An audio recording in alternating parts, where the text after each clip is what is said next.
My name is Ansel, and at 32, I finally had $10 million to buy my dream home after my tech company took off. Fresh from a painful divorce, I needed this new beginning. I temporarily stored the cash in my mom Sandra's safe while finalizing the purchase. The next morning, I woke to find both my mother and sister Lisa gone, along with the money. Their text message read, "Thanks for your money. Now we can live our dream life." I just laughed. If only they knew what was really in that bag. Let me know where you're watching from in the comments, and hit that like and subscribe button as I reveal why my family's betrayal was the best thing that ever happened to me. I grew up in a small town in Nebraska where everyone knew each other. My father left when I was 7, leaving my mother Sandra to raise me and my younger sister Lisa on her own. Money was always tight in our household. Mom worked as a waitress during the day and cleaned offices at night just to keep food on the table. Despite her exhaustion, she would still make time to help us with homework and attend our school events when possible. From an early age, I was fascinated by computers. While other kids played sports, I spent hours in the school computer lab learning to code.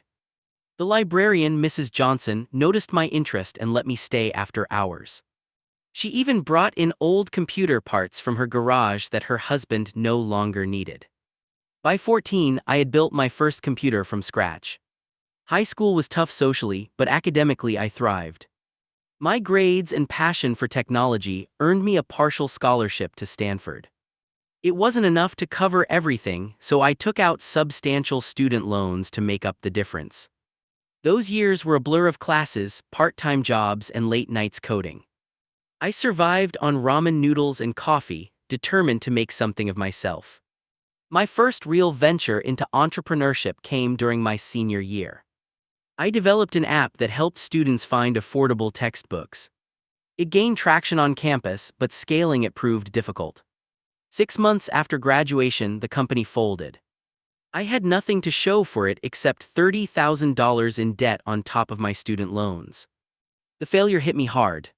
I moved into a tiny studio apartment in San Francisco that I could barely afford. Depression set in. For weeks, I barely left my apartment, questioning if I had what it took to succeed in the cutthroat tech world. That was when Jennifer entered my life. We met at a coffee shop where she worked. She noticed me coming in day after day, staring blankly at my laptop. One day, she sat down across from me during her break and simply asked, "Are you okay?" Her kindness pulled me out of my spiral. Jennifer believed in me when I no longer believed in myself. With her support, I started coding again. My second startup began in that coffee shop.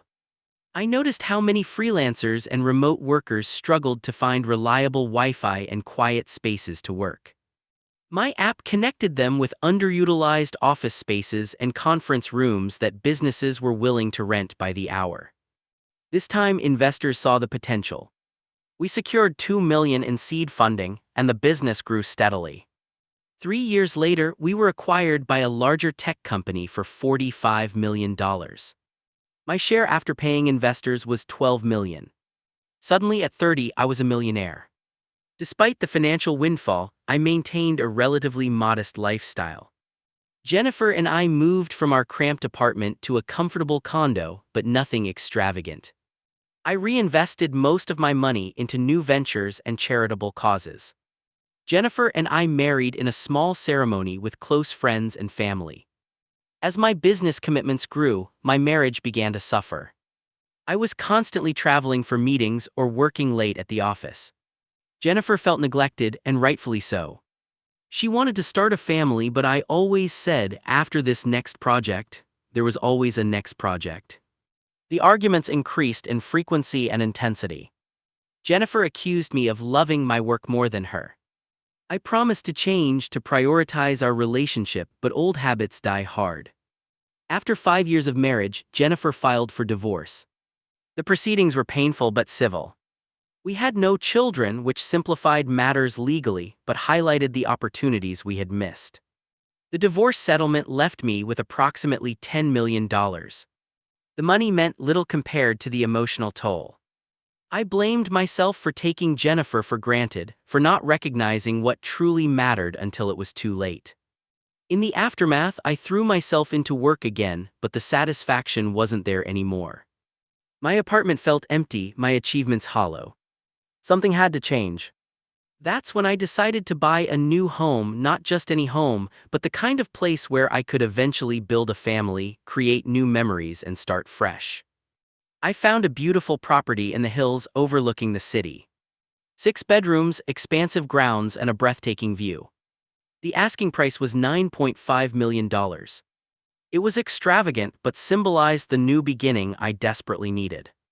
The seller, an eccentric foreign businessman, insisted on a cash transaction to avoid taxes and expedite the sale.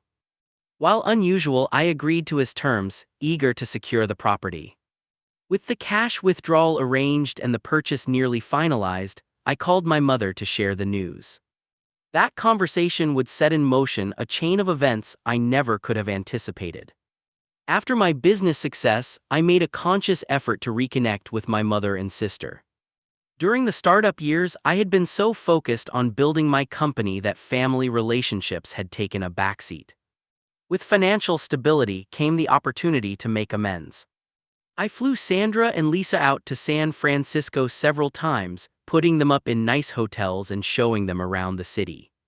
My mother seemed genuinely happy for my success, hugging me tightly and telling me how proud she was.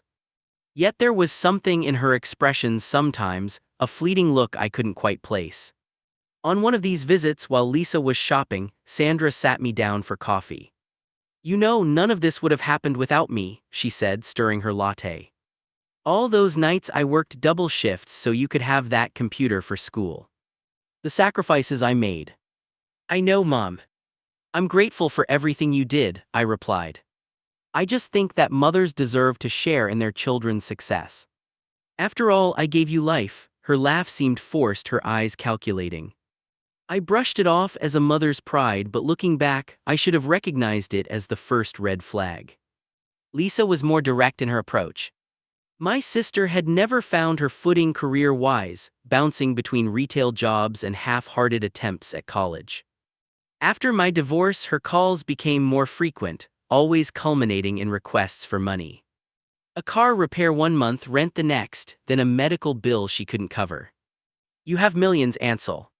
This is nothing to you," she would say when I hesitated. What kind of brother refuses to help his only sister? I gave her the money each time, hoping it would help her get on her feet. Instead, it seemed to fuel a growing sense of entitlement. She began to expect financial assistance, viewing my wealth as a family resource rather than something I had earned through years of sacrifice and hard work.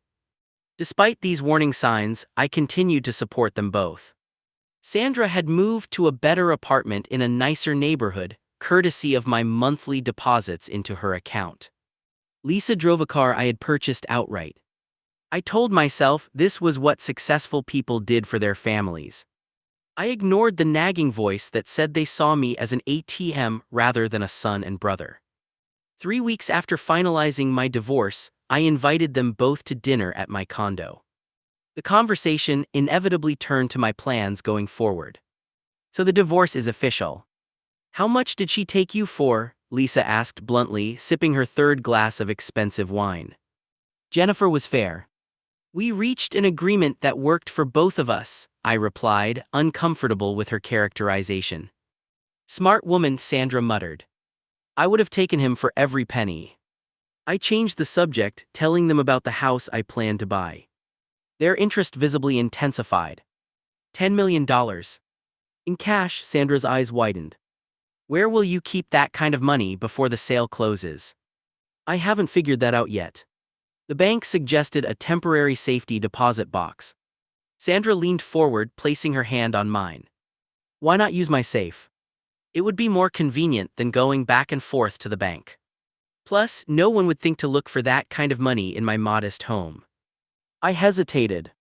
"I appreciate the offer, but that's a lot of money to keep in a home safe. My safe is top of the line.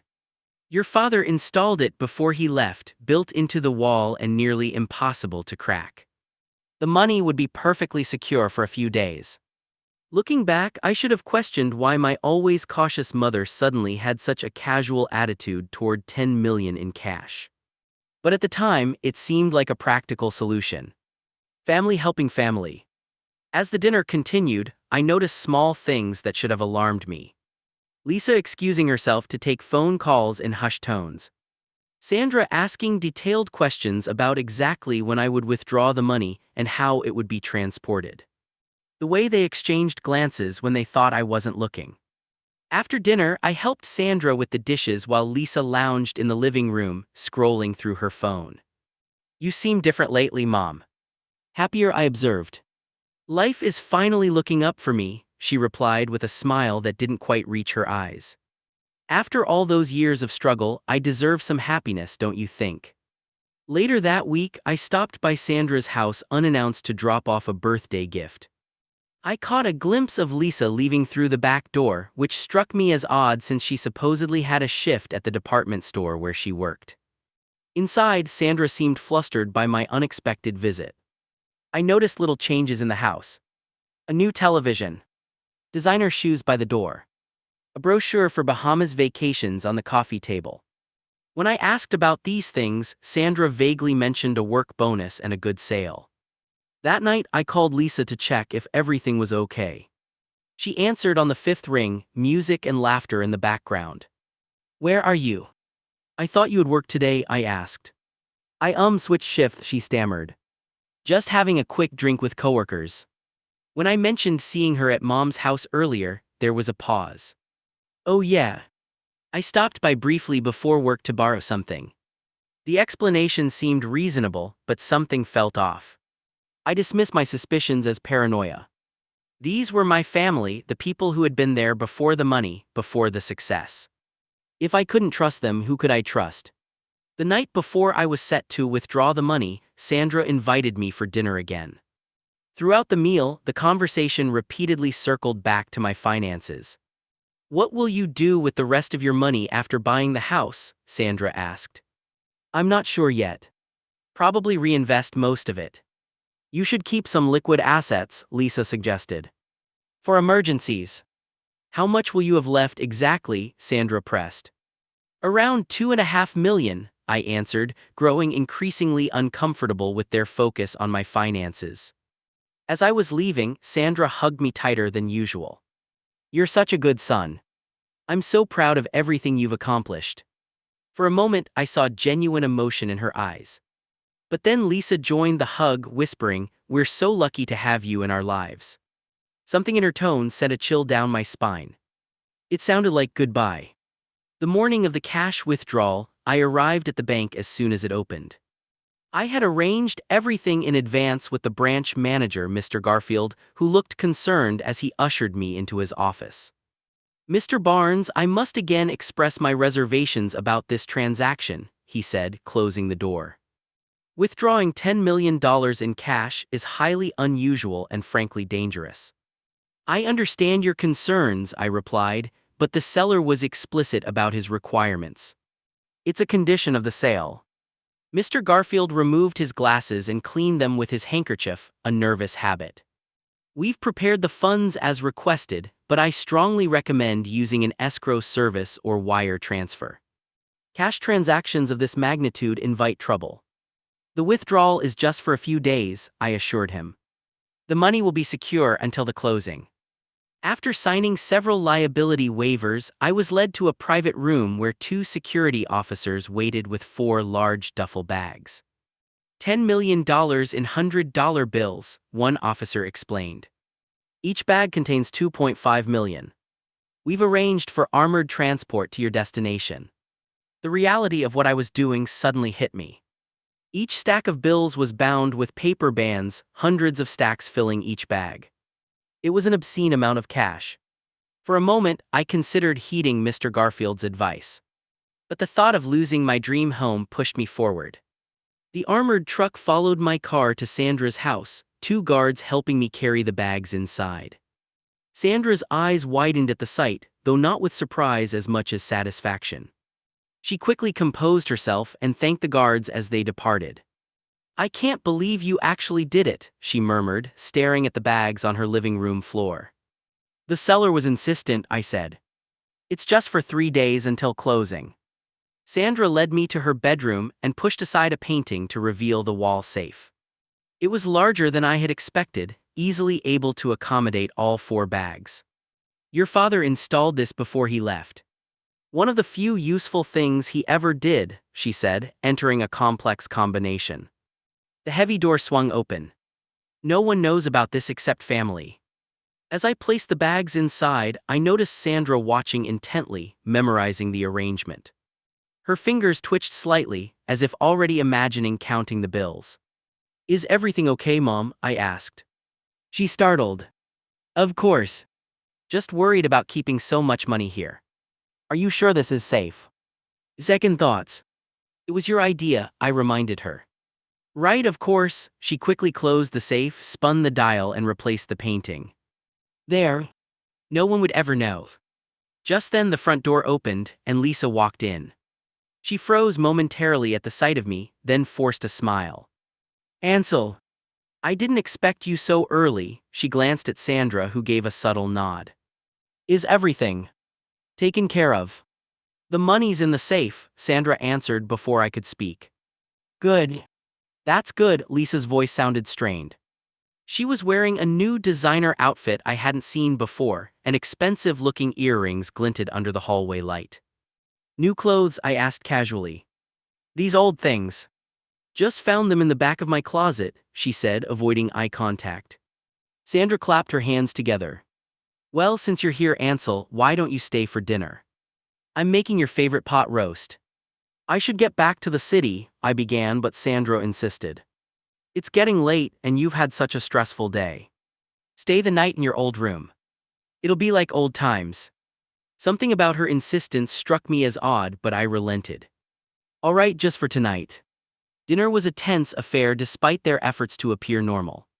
The conversation felt forced, with long silences punctuated by overly enthusiastic questions about my life.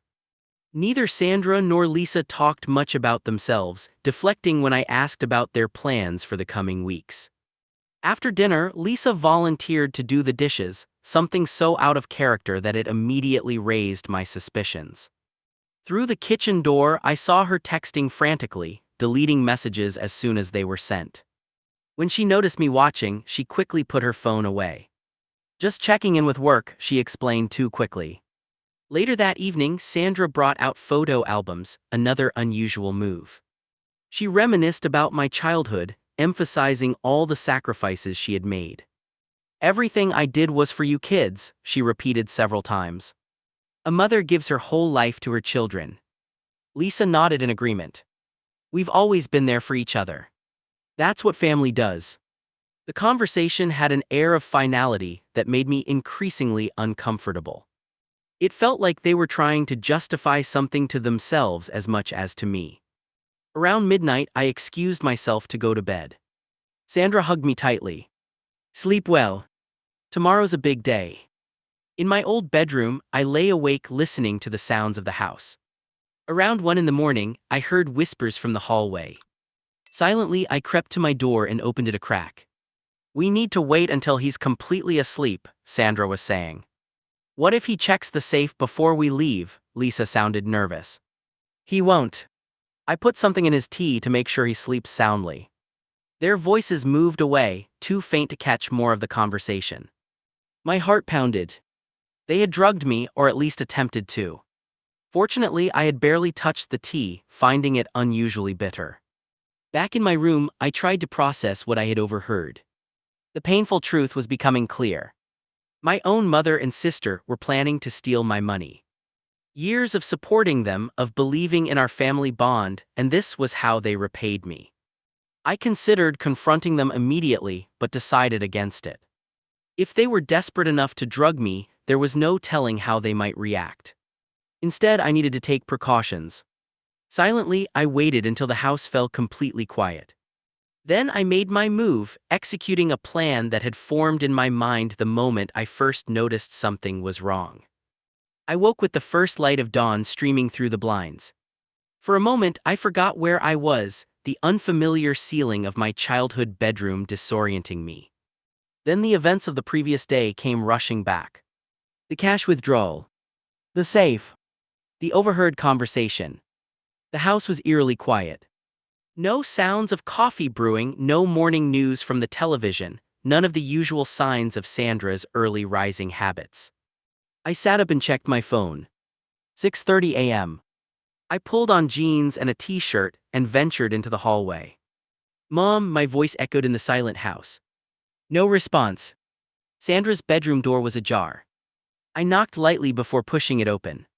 The bed was perfectly made, as if it hadn't been slept in. Her closet door stood open, hangers empty. The drawers of her dresser were partially pulled out, clearly emptied in haste. A cold dread settled in my stomach as I hurried to Lisa's room. The scene was similar. Bed unslept in, personal items gone, closet emptied of anything valuable.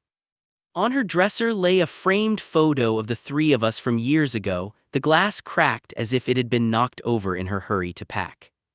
I ran to the living room, my heart pounding. The painting covering the safe hung slightly askew.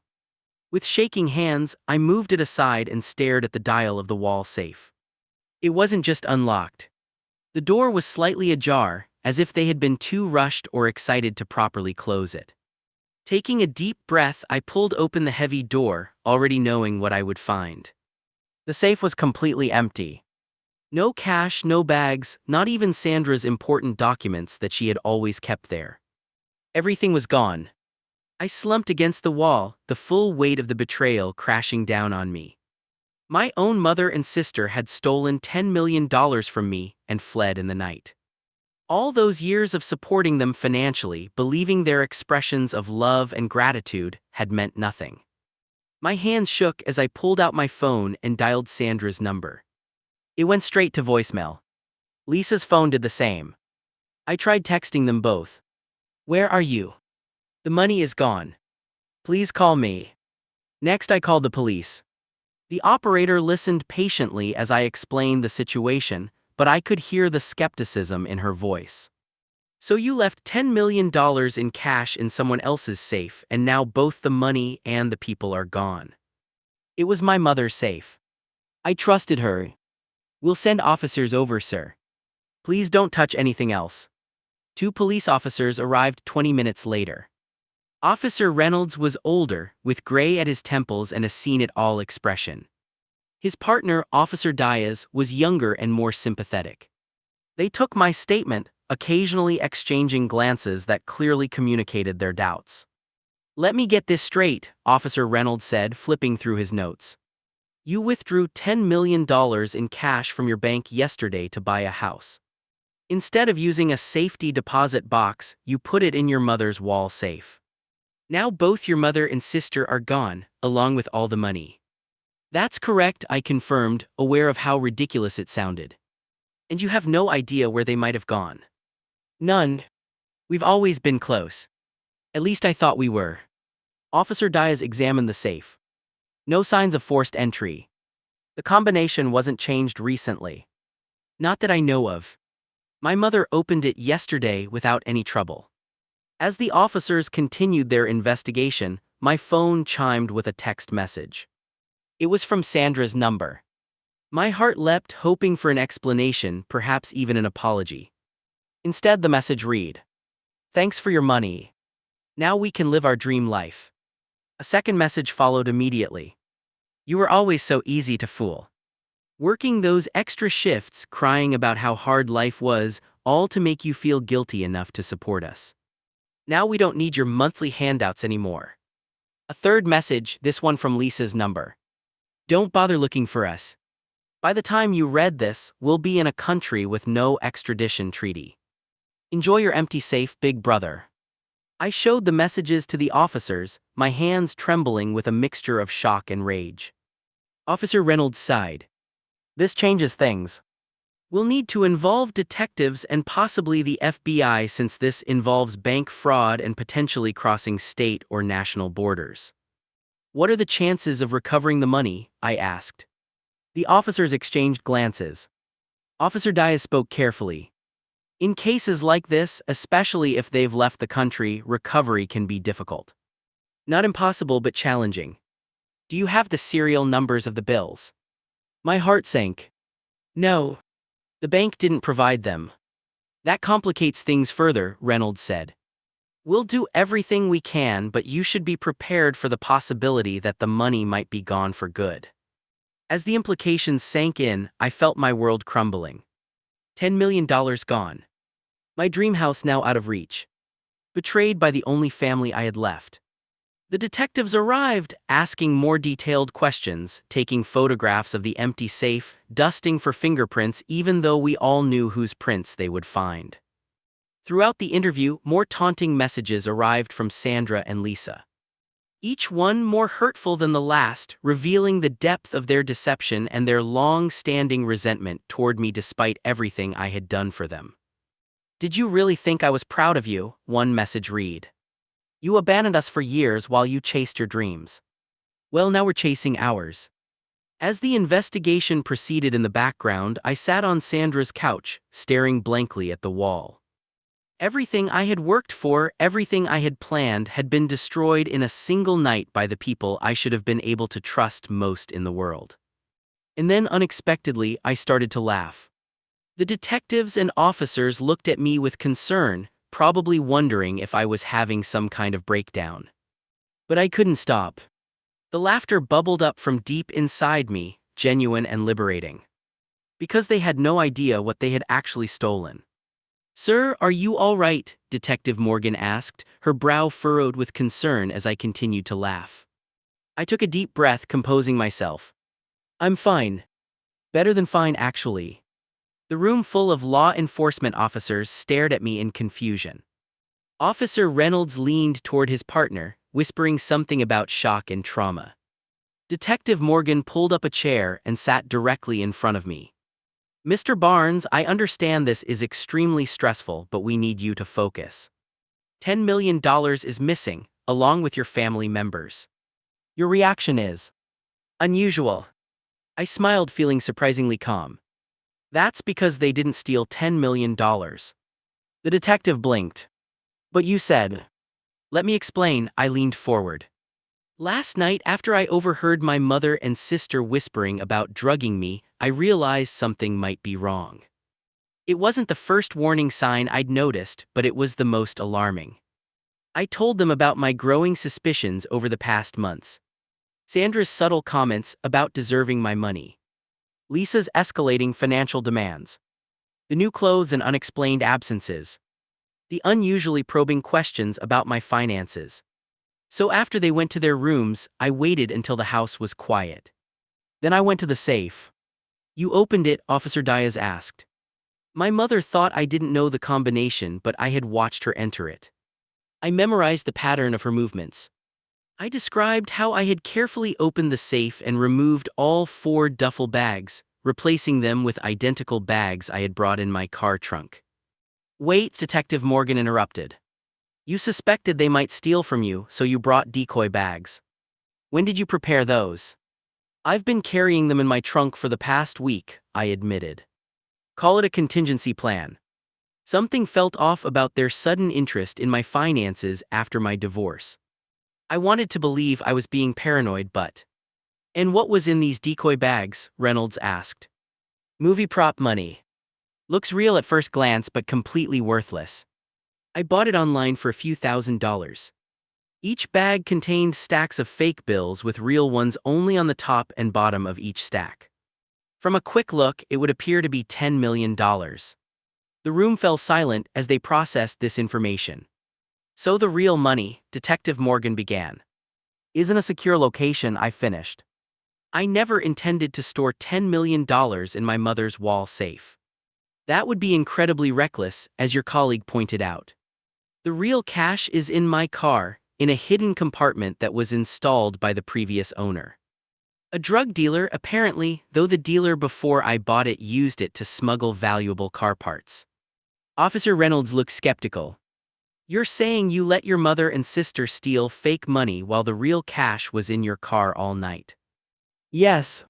Why not just confront them when you realized they were planning to steal from you?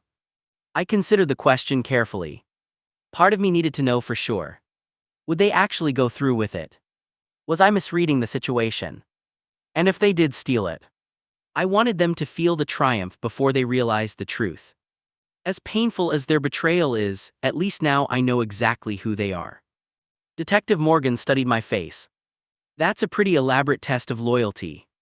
When they failed spectacularly, I replied. The officers exchanged glances, clearly unsure whether to believe me. I stood up. Come out to my car. I'll show you. We walked outside to where my Tesla was parked. I opened the trunk, then pressed a sequence of hidden buttons that caused a section of the trunk floor to slide open, revealing a concealed compartment. Inside were 4 duffel bags identical to the ones that had been in the safe. I unzipped one bag to reveal neatly stacked $100 bills. Real ones. Detective Morgan whistled. I'll be damned. I need to verify this is genuine currency, Officer Reynolds said, still skeptical. Be my guest, I replied, handing him a stack. After examining the money and confirming it was real, the officers huddled to discuss next steps. Eventually, Detective Morgan approached me. Technically, no actual theft has occurred since the real money is still in your possession. Your mother and sister took fake currency, which complicates matters from a legal standpoint. I understand, I said. However, she continued, we have evidence of their intent to commit a crime and they may have committed other offenses in fleeing. We should continue the investigation. I nodded, feeling a strange mixture of vindication and sadness. Do what you need to do. In the meantime, I need to secure this money properly. I'd recommend an armed escort to your bank, Reynolds suggested, his attitude noticeably shifted. As the officers arranged for secure transport of the cash, I checked my phone for any new messages from Sandra or Lisa. Nothing. They were probably too busy celebrating their supposed windfall to bother with further taunts. Using my banking app, I accessed Sandra's account information. She had given me access years ago when I started sending her monthly allowances. The account was empty, with a large withdrawal made at 4:32 a.m. Lisa's account showed the same. On a hunch, I logged into my travel rewards account. There it was. 2 first-class tickets to Nassau, Bahamas, purchased using my points. They hadn't even used their own identities to flee, but had somehow accessed my accounts to cover their tracks. I showed Detective Morgan the information. They're headed to the Bahamas. Departed from San Francisco International at 6 this morning. That's helpful, she said, typing notes into her tablet. The Bahamas does have an extradition treaty with the U.S., but recovering them might still be challenging without evidence of an actual theft. What would you recommend? I asked. She thought for a moment. Honestly, given the circumstances, you might want to handle this personally. They believe they've stolen real money. That gives you leverage. I understood what she was suggesting. Let Sandra and Lisa believe they had succeeded, track them down, and confront them myself. Force them to face what they had done, not in a courtroom but face to face. As the officers prepared to leave, Detective Morgan handed me her card. Keep us updated. And Mr. Barnes, I'm sorry about your family. That kind of betrayal. It leaves scars. I nodded, unable to find words to express the conflicting emotions churning inside me. Relief that I hadn't actually lost the money. Anger at their betrayal. Grief for the family bonds that had proven to be nothing but an illusion. With the police gone and the money secured in proper bank facilities, I returned to my condo in the city. The emptiness of the space matched the hollowness in my chest. I poured myself a stiff drink and sat by the window, watching the sun set over San Francisco. My phone chimed with a new message from Sandra. The resort is beautiful. Thanks for funding our early retirement. I smiled grimly at the screen, already planning my next move. They would learn soon enough that their dream life was built on worthless paper. And I would be there to witness the moment their triumph collapsed into dust. 3 days later, I stepped off a private plane at Lynden Pindling International Airport in Nassau. The humid Bahamian air hit me like a wall as I descended the stairs to the tarmac.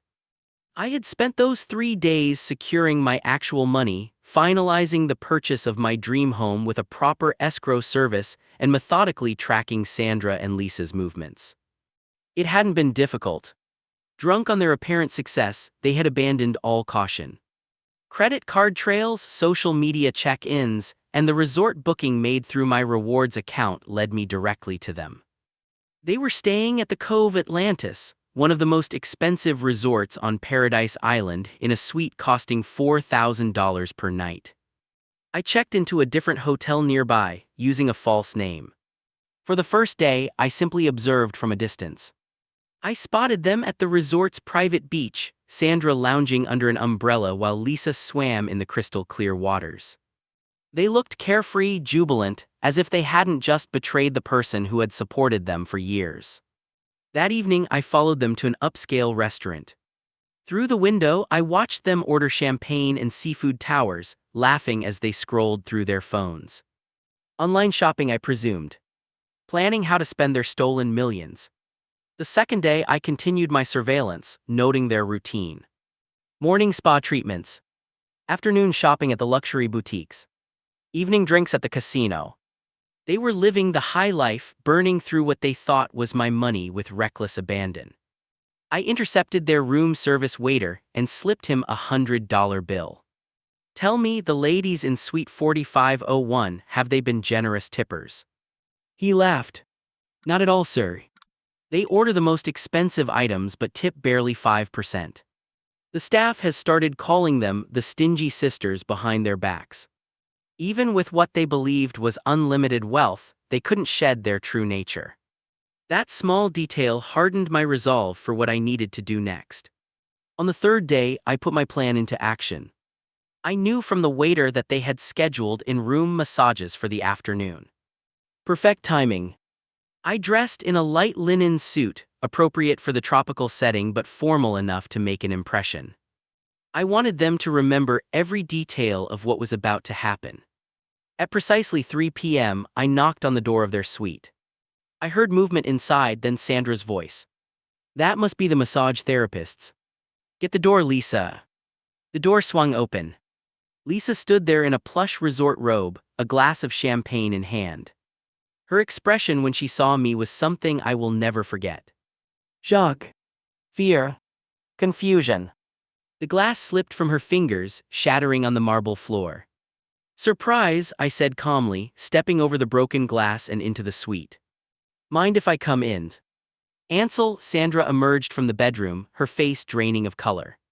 How did you? What are you? Find you. It wasn't difficult. You used my rewards account to book your flights. Careless. Lisa had backed away until she hit the wall. You can't be here. You can't prove anything. I smiled. I'm not here to prove anything. I'm here to congratulate you both. You pulled it off. $10 million. Quite the heist. Sandra's expression shifted from fear to suspicion.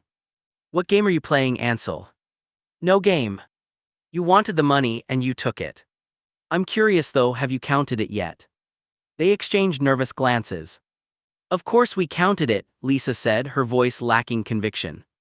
All of it. Every stack in every bag. Or did you just count a few stacks and assume the rest? Sandra's eyes narrowed. What are you saying?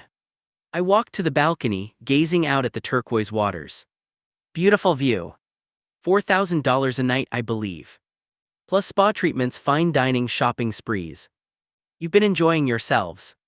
We deserve it, Sandra said, finding her courage. After everything I sacrificed for you.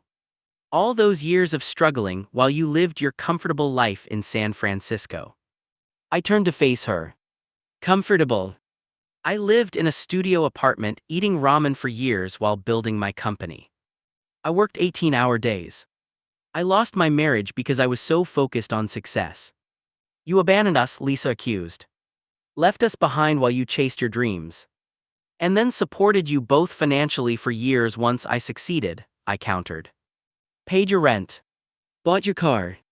Funded your failed attempts at college.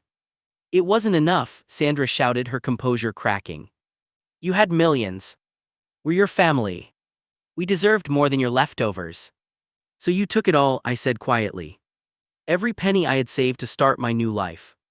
And we'd do it again, Lisa said defiantly. I nodded, reaching into my jacket to pull out my phone. I recorded that confession, by the way. Not that it matters much at this point. What does that mean? Sandra asked, a note of uncertainty in her voice. Have you tried to make any large purchases yet? Wire transfers? New accounts? They looked at each other again, confirming my suspicion.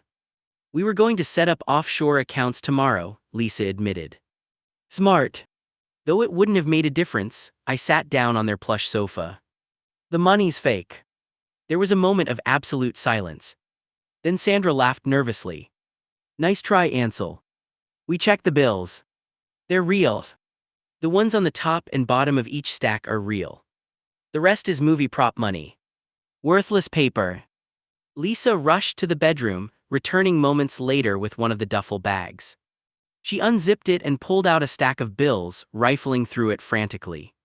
Her expression collapsed as she saw the telltale signs. The incorrect paper texture, the missing security features, the subtly wrong coloration that became obvious once you looked closely. No, she whispered. No, no, no. Sandra grabbed the stack, examining it herself. This can't be. We checked. You checked the outer bills, which are real. Just enough to fool someone who's in a hurry to steal $10 million in the middle of the night. Lisa began pulling out more stacks, tossing aside the worthless paper. Where's the real money? What did you do with it? It's safe in my accounts, funding the purchase of my new home. The house I was telling you about before you decided to betray me. Sandra sank to the couch, her face ashen. You knew. You knew we were going to take it. I suspected. You weren't exactly subtle with your sudden interest in my finances, your probing questions about the money. So I tested you. And you failed spectacularly. It was her idea, Lisa blurted, pointing at Sandra. She planned everything. Sandra's head snapped up. Shut up, Lisa. Don't you dare try to save yourself by throwing me under the bus. They turned on each other instantly, hurling accusations and revelations that confirmed the depth of their plot. It had been in the works for months since my divorce. They had researched countries without extradition treaties, prepared alternate identities, even practiced opening the safe when I wasn't around. I let them argue, watching dispassionately as they tore into each other. When they finally exhausted themselves, I spoke again. Here's what happens now.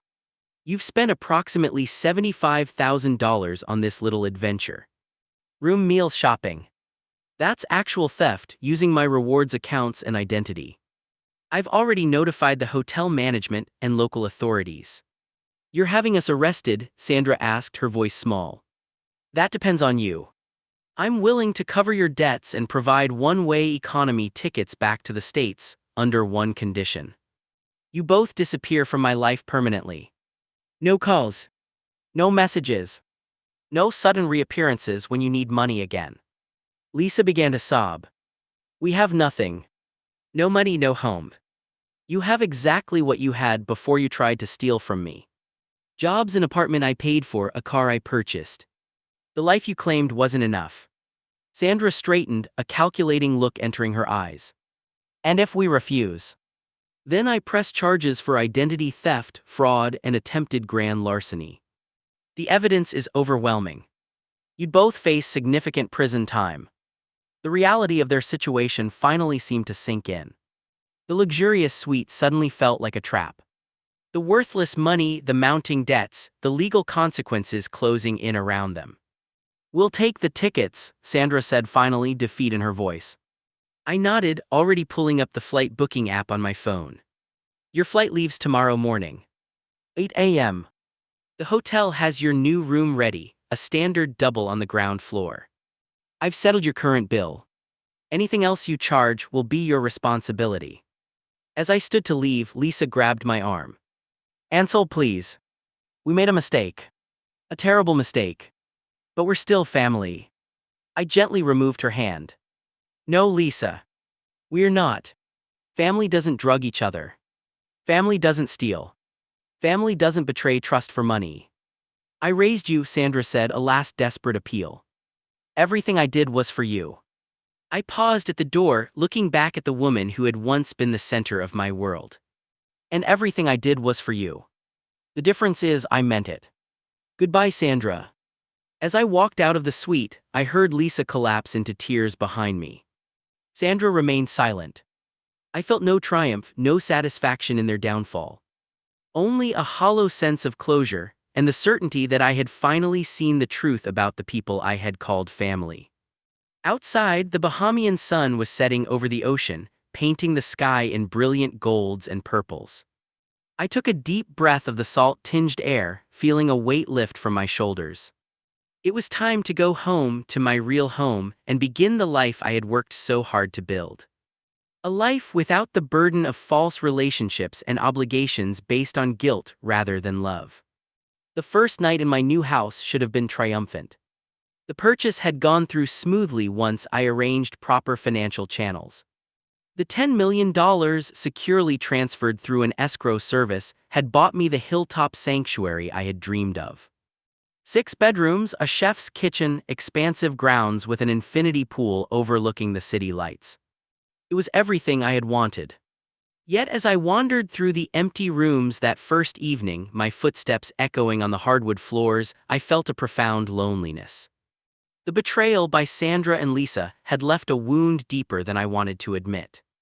Family had always been my North Star, the justification for my hard work, the people I believed would share in my success. Now that illusion was shattered. I sat on the floor of the master bedroom, back against the wall, nursing a glass of whiskey. My phone showed no new messages. Sandra and Lisa had boarded their economy flight back to the States that morning, as confirmed by the airline. They had not attempted to contact me again. The clean break I had demanded was in effect. That night I slept poorly, dreams filled with fragments of childhood memories now tainted by the knowledge of what would come. Morning brought no relief. I felt empty, directionless. The house, rather than representing a fresh start, seemed to mock me with its spaciousness. What was the point of 6 bedrooms when I had no one to share them with? A week passed in this fog of disillusionment. I delayed furnishing the house beyond the bare essentials, unable to muster enthusiasm for creating a home. Work provided little distraction. My mind constantly returned to that moment in the Bahamas when I had walked away from the only family I had known. Finally, my assistant Tara intervened. Concerned by my withdrawal and distraction, she insisted I see someone professional. "You've experienced a profound betrayal," Dr. Levine said during our first session. "The people you trusted most violated that trust in the most dramatic way possible. That's trauma, Ansel, and it won't heal on its own." Over the following weeks, I came to understand that my relationship with Sandra and Lisa had always been transactional, never truly reciprocal. I had equated financial support with love, believing I could purchase the family connection I craved. "You were trying to fill an emotional void with money," Dr. Levine explained. "And they were happy to exploit that. But real connections can't be bought." The therapy was painful but necessary. I confronted my own role in enabling their behavior, my willingness to overlook warning signs, my desperate need to believe in family bonds that existed only in my imagination. Gradually, I began to rebuild. Not just the house which I slowly transformed into a home, but my concept of what family truly meant. I reconnected with friends I had neglected during my workaholic years. I reached out to former colleagues. I joined a local tech mentorship program, guiding young entrepreneurs through the challenges I had overcome. 3 months after the incident, I received an unexpected email from Jennifer, my ex-wife. She had heard about the house purchase through mutual friends and wanted to congratulate me. That simple message led to coffee, then dinner. Not romantic reconciliation, but the beginning of a genuine friendship. "I always felt like I was competing with your family," she confessed over dinner. "You were so determined to support them, to win their approval." "You were right," I admitted.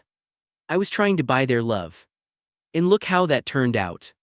Jennifer reached across the table, squeezing my hand. "I'm sorry they hurt you. But maybe now you can build connections based on mutual respect rather than obligation." She was right.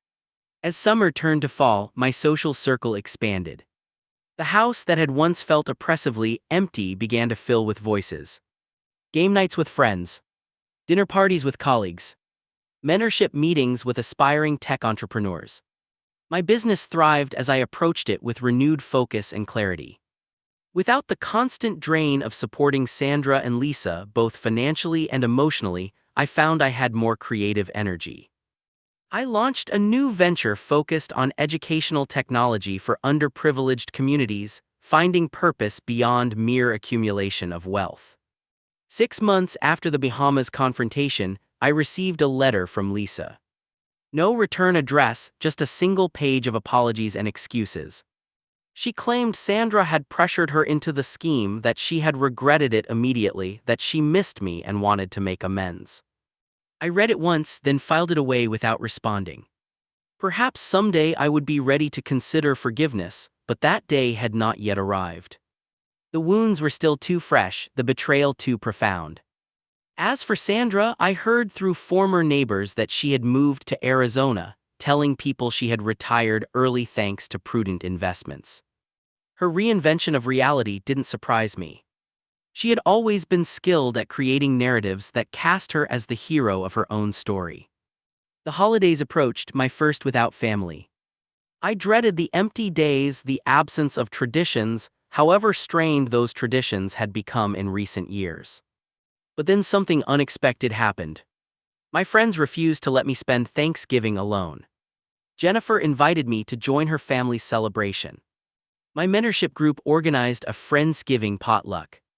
On Christmas Eve, sitting before the fireplace in my now fully furnished living room, surrounded by friends who had chosen to include me in their celebrations, I finally understood what true wealth looked like. It wasn't the balance in my bank accounts or the square footage of my home.